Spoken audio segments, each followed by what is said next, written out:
Here are your early warning signs. And I'm not going to spend a lot of energy or time on these, but I want to just give you a hint. If I am really, really good at telling you, do you remember that one time when you were a little boy and I'm telling you these old stories over and over and over, and yet when you try to get me to hold on to new information, I can't do it? Be nervous. Because I should not have more trouble hanging on to important new information than I can access that old stuff. And when you start seeing it pretty regularly, a pattern of it, not just once or twice, but a pattern. Okay? You also want to look for having difficulty doing difficult but familiar things, like paying the taxes rather than putting them in a drawer somewhere. Seeking out a financial advisor and then telling him to do stuff that I would never have told him to do, and then claiming I didn't tell him to do that. Taking money and moving it around, and it's like, what are you doing? Well, I needed to move it around. Trusting people, not kind of people I'd ever trust. Sending money to a post office box in Oklahoma, if it's not my habit. Taking all my money out of the bank and keeping it at the house. Inviting people into the house that I don't know to come and fix something. Okay? We also want to look at problems not just with memory, because that's not what it's all about. We also want to look at problems where I can't think of the thing that you say, one after the other in a row, and there's a dot at the end. Not a sentence, huh? Words. Yes, words. What'd you think I meant? You get such an attitude. Now, this woman gave me the answer. Why am I being ugly to her? Because I felt stupid. Because I should have known what it was, and I didn't like not coming up with it. Let me give you another example. Not everybody gets angry. Let me show you another example of this same kind of thing, though. It's the one after the other, and you put them in a thing, and there's a dot at the end. Word. Oh, my God. Why couldn't I think of that? No, it's not okay. It isn't. Now, I wasn't mad before, but now I'm going to get mad. Why? Because she told me it was okay that I was stupid. Oh. Is that what you meant to do? No way. Well, that's what you did. I'm sorry. Well, you are sorry. This whole situation is sorry. Just a damn fool. Well, you are. Yes. You're going to go straight to hell, too.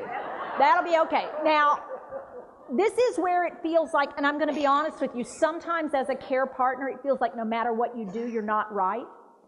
It's because this disease makes it so hard for me, because I think I should know something. When I don't know something and you give it to me like that, it proves to me I don't know something that I know I should. I have a PhD, my God, I should be able to think of the thing that it's called. Now, if this just happens when you're exhausted, when you haven't had any sleep, when you're really, really worried, and it only happens every now and then, see, this is the tricky part, because everyone in this room is going to say, well, I've had problems finding words. See, I don't think that's it. I mean, you're all, everybody's scared of dementia, by the way. They did this study with older adults, and it used to be, what is the thing you're most scared of? Guess what it used to be? Cancer. Guess what it is now? Dementia. Yeah, people are much more scared about this thing than they ever have been before, because the numbers are going up and people realize how scary this is. So what happens is we start seeing some changes in us. We're trying to discount it.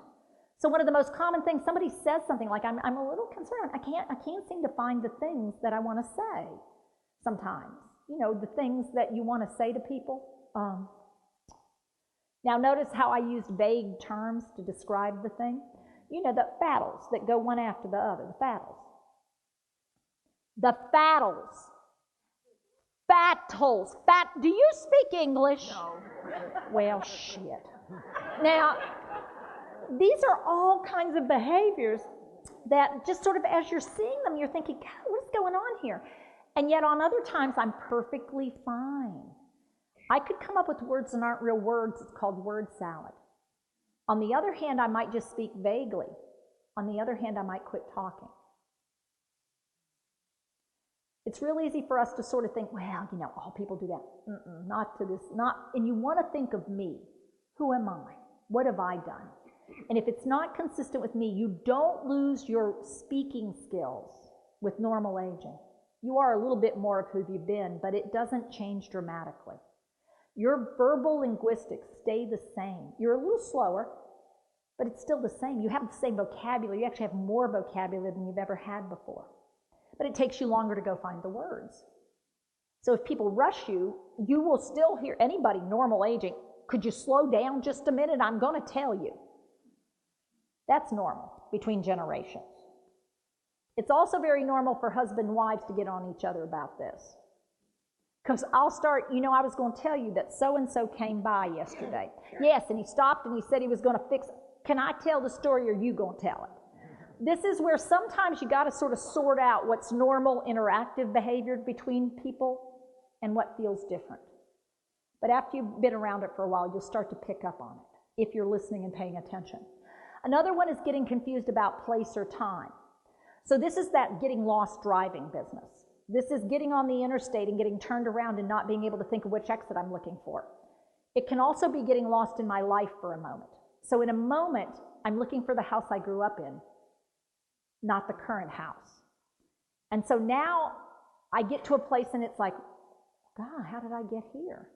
Because I don't remember the process because I can't hold on to new stuff. And all of a sudden, I don't know why I got here. How did I get here? Somebody brought me here and left me here, and I'm here all alone. Oh, my God, who is this? And I might look at somebody I've known very closely for years, and in that moment, who are you? Who are you, by the way?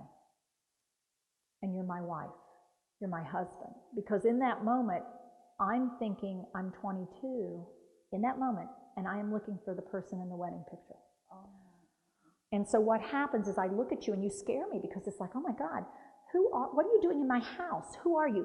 Especially at night. And my daughter is there and it's like, who are you? What are you doing here? Mom, you know who I am. No, I don't either. Who are you? I'm your daughter. Bullshit. I don't have a little girl. I have a little girl, but not anything as old as you. And you focus in on my distress, but what you're not realizing is how scary this is for me. I mean, this actually becomes really scary because in that moment, I'm lost. And so when my grandfather would say, where's Grandma? He in that moment truly believed he was in a place in his time in life that it would make sense that she was there. And when my mom would say, well, Grandpa, of course she's dead. Oh my God. He would grieve again the loss. And yet he couldn't hold on to that loss. So that's not the right answer. That's called reality orientation. We don't do that anymore. That's an old thing. We gave that up. It's not good for people. Worsening judgment. These are things that people are making bad choices. Problem-solving issues. These are people who you can go all the way. Now, this is why I don't think it's a good, oh, I hear you. So this is what I think we ought to do. Oh, okay. So why are you taking my car keys? We talked about this. Well, I never agreed with that. You did too. I did not. The combination of the memory problems and the reasoning skill problems will wear you out if you actually think it's going to stick. Because you get frustrated because you said, we talked about this already. You remember the talk.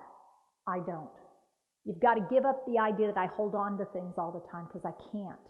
And so when I say, well, this is the first I've heard of it, your gut reaction, your automatic response to that, it is not the first time we've talked about this.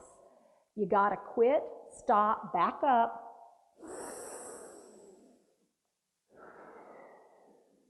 Now, I actually want you to practice that. That is an important skill. I want you to stop. I want you to breathe in, purse your lips, and blow out. Now, this time I want you to focus on belly breathing, okay? In other words, abdominal breathing. We're going to get to this and tell you how important this is. Okay, ready? Breathe in through your nose. Blow out.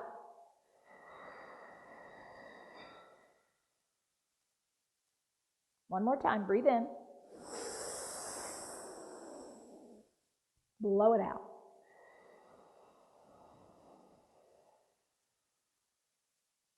Now, the reason I just had you do that, that's a new skill for you.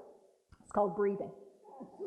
Most of you think you know how to do this, but when you're a caregiver, here's what starts to happen. You start to get stressed in caregiving, and before you know it, before very long, you are actually not breathing out. You are sucking air in, and you are holding on to it, and you're only using the top third of your lungs because you've got issues. There are issues. Every time I go over here, there are issues, and I don't have time. When am I going to have time to do anything for me? I am stressed out.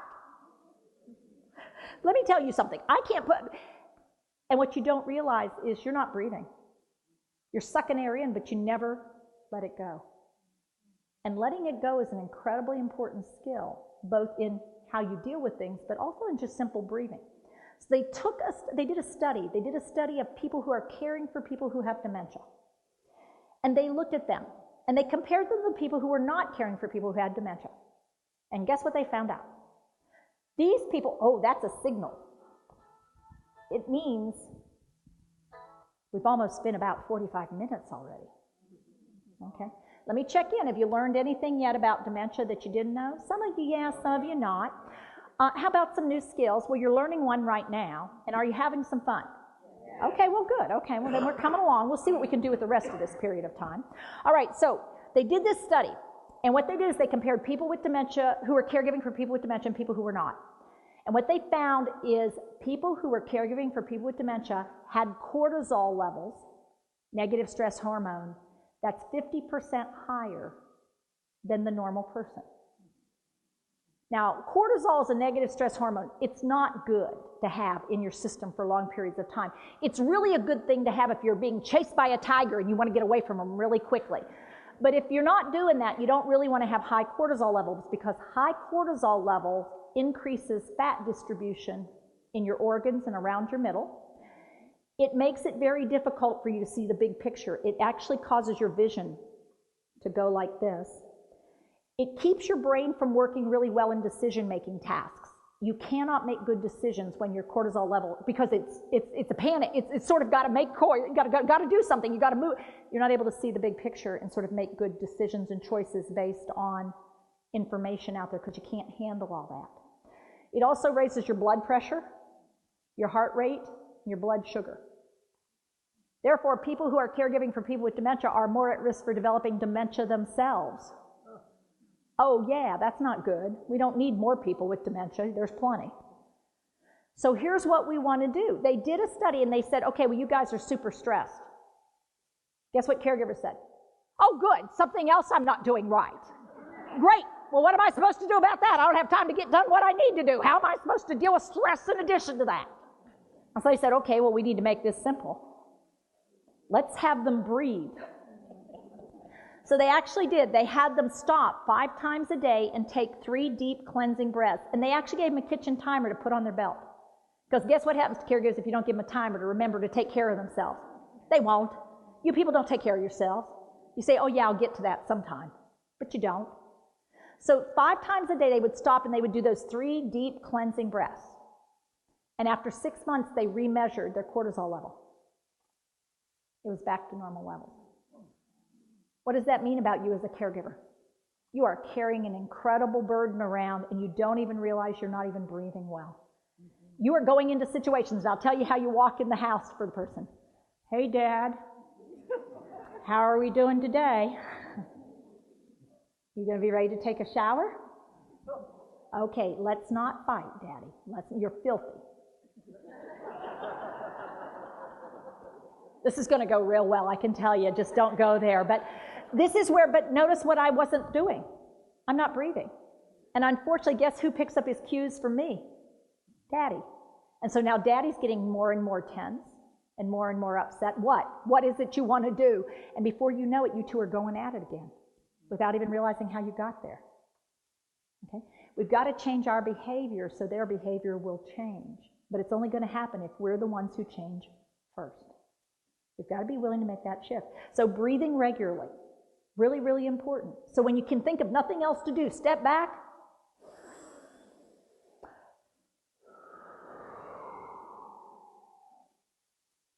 You're not wanting to take a shower, I hear you. It's a much safer response. It's a response, not a reaction. You're actually thinking about what you're going to do. You're taking that moment to get yourself together before you try to help somebody else. You know what they say about that oxygen mask? Well, it's the same thing when it's caregiving. You've got to move out of caregiving to care partnering. So it means you have to think. Okay? Now, we could go over the rest of these, but I don't want to spend a whole lot of time. I do want to point out a couple of other things here, though. The loss of initiation. That's probably one of the ones that gets missed the most. Loss of initiation, it means I'm not doing things like I used to. I will talk about it, but I don't do it. So let's say I used to be very active in my faith community. I used to run a group of adults, and we do study. And now I've said, well, I'm not going to do that anymore. That I have given them a lot of time of my life, and I let somebody else step forward. Let somebody else do this kind of thing. I'm just not going to do it. Or I'm not going to go to church this Sunday, or I'm not going to go to temple this Sunday. I'll do it another time. I'll do it another time. I'm going to clean that up. I'm going to clean that all up. I'm going to get in that room and get it all dealt with. And not a thing gets done. It could be depression, but it might not be depression. It might be the first signs of dementia. Because one of the things that their brain can't do is figure out how to go from a thought to actually doing it. And so they get stuck. And so you get home and it's like, Mom, you didn't even eat the sandwich I left you. Well, I just wasn't hungry. It wasn't about being hungry. It's about not being able to get started, not being able to figure it out, not being able to know what to do first, what to do next, to sequence through it. This is where you go in and you see the bedroom, you're like, what have you done? Well, I was going to put it all away. It's all out. I know, I was sorting it. You were not. And so you're frustrated because every time you turn around, I tear things up in my effort to be helpful. But I don't see it I'm trying to do it, but I can't figure it out. I start looking at all the piles, and then I get sort of flustered, and I don't know what to do. I don't know. I'll get to it. Just leave it. Leave it. Don't mess with it. I'm coming back to it. But I can't do it.